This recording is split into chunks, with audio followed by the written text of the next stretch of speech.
Hello বন্ধুরা, দেখো লাড্ডু বানানোর চেষ্টা করতেছি। তাই বুটের ডাল ভিজাই রাখছিলাম 3-4 ঘন্টা, পরে জল ছাড়িয়ে নিয়ে আমি এটা ব্লেন্ডার করে আনি, একটু লবণ দিয়ে মাখাই নিয়ে এই যে তেলে ভাজতেছি। ব্লেন্ডার করে গুঁড়ো করে আনছি, ভাজিয়ে রাখছিলাম, তারপরে ছিঁড়ে ছিঁড়ে ব্লেন্ডারে গুঁড়ো করে আনছি, জল দিছি পরিমাণ মতো। আর এই দেখো এবার চিনি দিচ্ছি। এই দেখো বন্ধুরা, চিনি গলে গেছে। এবার এর ভিতরে এই যে বেসনের সেই গুঁড়োটা দিয়ে দিলাম। চিনির শিরার ভিতরে এই যে এমন এই বেসনের গুঁড়োটা দিয়ে দিছি। এখন এই যে যেরকম নারকেলের নাড়ু পাক আনতে হয় এরকম নাড়াই নাড়াই এরকম করে নিয়ে আসবো। এই দেখো নামাবো তো, তার জন্য এই যে একটু ঘি দিয়ে দিলাম,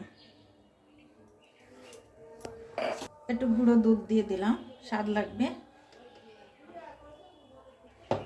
আর একটু এই দেখো বাদাম ভাজিয়ে গুঁড়ো করে নিয়েছি, এটাও দিয়ে দিলাম, তাহলে স্বাদটা আরও বেশি ভালো লাগবে।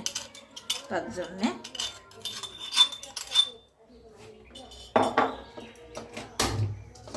আর একটু নাড়াচাড়া করে নেব। এ দেখো আমার হয়ে গেছে। এবার একটু ঠান্ডা হলে এটা গোল গোল করবো, লাড্ডুর গোল দেব। এই দেখো বন্ধুরা, আমার এই যে লাড্ডু তৈরি করা হয়ে গেল।